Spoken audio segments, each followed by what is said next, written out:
MDH chana masala. ಈಗ ಕಡಲೆ ಇರಲಿ, ಹಲಸಂದೆ ಬೀಜ, ಕಪ್ಪು ಕಡಲೆ ಅಥವಾ ಬಿಳಿ ಕಡಲೆ, ಎಲ್ಲವೂ ಸ್ವಾದಿಷ್ಟವಾಗುತ್ತೆ. MDH. ಭಾರತದ ರಣಬೇಟೆಗೆ ಬೆದರಿ ಬೆಂಡಾಗಿರುವ ಪಾಕ್ ಅಮೆರಿಕದ ಮುಂದೆ ಗೋಳಾಡಿದೆ. ಪಾಕ್ ವಿರುದ್ಧದ ತಮ್ಮ ನಿಲುವನ್ನ ಗಟ್ಟಿಯಾಗಿ ಹೇಳಿರುವ ಭಾರತ ಷರತ್ತುಗಳೊಂದಿಗೆ ಕದನ ವಿರಾಮಕ್ಕೆ ಒಪ್ಪಿಕೊಂಡಿದೆ. ಈ ಸುದ್ದಿಗಳನ್ನು ನೋಡೋಣ ಸಂಧಾನ ರಹಸ್ಯ ನ್ಯೂಸ್ ಟಾಪ್ 9ನಲ್ಲಿ. ಭಾರತ ಪಾಕಿಸ್ತಾನ ಕದನ ವಿರಾಮಕ್ಕೆ ಒಪ್ಪಿಕೊಂಡಿದೆ. ಆದರೆ ಇದಕ್ಕೂ ಮುನ್ನ ಶುಕ್ರವಾರವಷ್ಟೇ ಸುದ್ದಿಗೋಷ್ಠಿ ನಡೆಸಿದ್ದ ಪಾಕ್ ಸೇನೆಯ ಅಧಿಕಾರಿ ಅಹಮ್ಮದ್ ಶರೀಫ್ ಚೌಧರಿ ಭಾರತ ನಮ್ಮ ಮೇಲೆ ಮಿಸೈಲ್ ದಾಳಿ ಮಾಡ್ತಿದೆ ನೋಡಿ, ನಾವು ಸಹ ತಿರುಗೇಟನ್ನ ಕೊಡ್ತೇವೆ, ವೈಟ್ ಅಂಡ್ ವಾಚ್ ಅಂದಿದ್ದ. ಆದ್ರೆ ದಿನ ಕಳೆಯೋ ಹೊತ್ತಿಗೆ ಅಂದ್ರೆ ಶನಿವಾರದ ಹೊತ್ತಿಗೆ ಇಡೀ ಪಾಕಿಸ್ತಾನದ ಸರ್ಕಾರ ಕದನ ವಿರಾಮ ಘೋಷಿಸಬೇಕು, ಭಾರತ ನಮ್ಮ ಮೇಲೆ ದಾಳಿ ಮಾಡೋದನ್ನ ನಿಲ್ಲಿಸಬೇಕು, ನೀವೇ ಒಂದ್ಮಾತು ಹೇಳಿ ಅಂತ ಅಮೆರಿಕದ ಮುಂದೆ ಅಂಗಲಾಚಿ ಬೇಡ್ಕೊಂಡಿತ್ತು. ಭಾರತ ಹೇರಿದ ನಿರ್ಬಂಧ, ಭಾರತದ ದಾಳಿಯಿಂದ ದಿವಾಳಿಯಾಗಿದ್ದ ಪಾಕಿಸ್ತಾನಕ್ಕೆ ದರಿದ್ರ ಸುತ್ತಿಗೊಳ್ತಿದ್ದಂತೆ ಜ್ಞಾನೋದಯವಾಗಿದೆ. ಭಾರತ ಕೊಟ್ಟ ಏಟಿಗೆ ನಡುಗಿ ಹೋಗಿದ್ದ ಪಾಕಿಸ್ತಾನ ಕದನ ವಿರಾಮಕ್ಕಾಗಿ ಅಮೆರಿಕದ ಮೊರೆ ಹೋಗಿತ್ತು. ಸಂಘರ್ಷ ನಿಲ್ಲಿಸಲು ಮಧ್ಯಸ್ಥಿಕೆ ವಹಿಸುವಂತೆ ಪಾಕ್ ಮನವಿ ಮಾಡಿತ್ತು. 48 ಗಂಟೆಯಿಂದ ಕದನ ವಿರಾಮಕ್ಕಾಗಿ ಅಮೆರಿಕದ ನಾಯಕರು ಪಾಕಿಸ್ತಾನ ಭಾರತದ ಜೊತೆ ಮಾತುಕತೆ ನಡೆಸಿದ್ರು. ಅಮೆರಿಕದ ಕಾರ್ಯದರ್ಶಿ ಮಾರ್ಕೊ ರೂಬಿಯೋ ಇಲ್ಲಿ ಪ್ರಮುಖ ಪಾತ್ರ ವಹಿಸಿದ್ರು. ಮೊನ್ನೆ ದಾಳಿ ನಡೆಯುತ್ತಿದ್ದಂತೆ ಭಾರತದ ವಿದೇಶಾಂಗ ಸಚಿವ ಜೈಶಂಕರ್ ಮತ್ತು ಪಾಕ್ ಪ್ರಧಾನಿಗೆ ಕರೆ ಮಾಡಿದ್ರು. ಪಾಕಿಸ್ತಾನ ಮತ್ತು ಭಾರತದ ಜೊತೆ ಅಮೆರಿಕ ಮಾತುಕತೆ ನಡೆಸಿತು. ಮೊನ್ನೆ ದಾಳಿಯ ನಂತರ ಪ್ರಧಾನಿ ಮೋದಿ ನಿರಂತರ ಮೀಟಿಂಗ್ ನಡೆಸಿದ್ರು. ಸೇನಾ ಮುಖ್ಯಸ್ಥರು ಅಜಿತ್ ದೋವಲ್ ಜೊತೆ 2 ಬಾರಿ ಸಭೆ ನಡೆಸಿದ್ರು.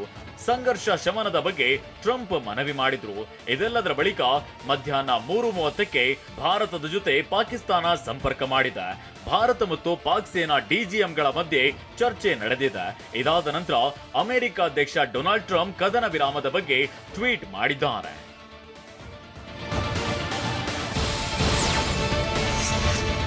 ಅಷ್ಟಕ್ಕೂ ಭಾರತ ಮತ್ತು ಪಾಕ್ ನಡುವಿನ ಕದನ ವಿರಾಮಕ್ಕೆ ಅಮೆರಿಕದ ವಿದೇಶಾಂಗ ಕಾರ್ಯದರ್ಶಿ ಮಾರ್ಕ್ ರೂಬಿಯೋ ಮತ್ತು ಉಪಾಧ್ಯಕ್ಷ JD ವ್ಯಾನ್ಸ್ ಪ್ರಮುಖ ಪಾತ್ರ ವಹಿಸಿದ್ರು. ಈ ಇಬ್ಬರು ನಾಯಕರು ಉಭಯ ರಾಷ್ಟ್ರಗಳ ನಾಯಕರ ಜೊತೆ ದೂರವಾಣಿ ಕರೆ ಮೂಲಕ ಮಾತುಕತೆ ನಡೆಸಿದ್ರು.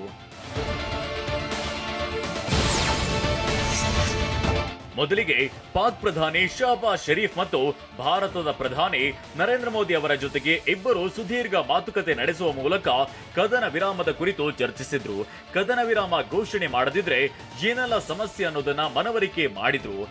ಬಳಿಕ ರೂಬಿಯೋ, JD ವ್ಯಾನ್ಸ್ ಉಭಯ ರಾಷ್ಟ್ರಗಳ ರಾಷ್ಟ್ರೀಯ ಭದ್ರತಾ ಸಲಹೆಗಾರರಿಗೆ ಕರೆ ಮಾಡಿದ್ರು. ಪಾಕ್ನ ರಾಷ್ಟ್ರೀಯ ಭದ್ರತಾ ಸಲಹೆಗಾರ ಆಸಿಮ್ ಮಲಿಕ್ ಮತ್ತು ಭಾರತದ ರಾಷ್ಟ್ರೀಯ ಭದ್ರತಾ ಸಲಹೆಗಾರ ಅಜಿತ್ ದೋವಲ್ಗೆ ಇಬ್ಬರು ಕರೆ ಮಾಡಿದ್ರು. ಈ ವೇಳೆ ಪಾಕಿಸ್ತಾನಕ್ಕೆ ಅಮೆರಿಕದ ಇಬ್ಬರು ನಾಯಕರು ಕದನ ವಿರಾಮ ಘೋಷಣೆ ಮಾಡದೇ ಇದ್ರೆ ಪಾಕಿಸ್ತಾನಕ್ಕೆ ಏನೆಲ್ಲ ಸಮಸ್ಯೆ ಎದುರಾಗುತ್ತೆ ಅನ್ನೋ ಬಗ್ಗೆ ಎಚ್ಚರಿಕೆಯನ್ನ ನೀಡಿದ್ರು. ಇನ್ನು ಮಾರ್ಕ್ ರೂಬಿಯೋ ಮತ್ತು JD ವ್ಯಾನ್ಸ್ ಮೂರನೇ ಕರೆ ಮಾಡಿದ್ದೆ ಪಾಕ್ ಸೇನಾ ಮುಖ್ಯಸ್ಥ ಆಸಿಮ್ ಮುನೀರ್ ಮತ್ತು ಭಾರತದ ವಿದೇಶಾಂಗ ಸಚಿವ ಜೈಶಂಕರ್ ಅವರಿಗೆ. ಈ ವೇಳೆ ಜೈಶಂಕರ್ ಪಾಕ್ ವಿರುದ್ಧ ತಮ್ಮ ನಿಲುವು ಏನು ಅನ್ನೋದನ್ನ ಸ್ಪಷ್ಟವಾಗಿ ಹೇಳಿದ್ದಾರೆ. ಯಾವುದೇ ಹಂತದಲ್ಲೂ ಪಾಕಿಸ್ತಾನಕ್ಕೆ ಪಾಠ ಕಲಿಸಲು ಸಜ್ಜಾಗಿರುವುದನ್ನ ತಿಳಿಸಿದ್ದಾರೆ. ಮೇ 12ರಂದು ಭಾರತ ಮತ್ತು ಪಾಕಿಸ್ತಾನದ ನಡುವೆ ಮಾತುಕತೆಗೆ ಮುಹೂರ್ತ ಫಿಕ್ಸ್ ಆಗಿದೆ.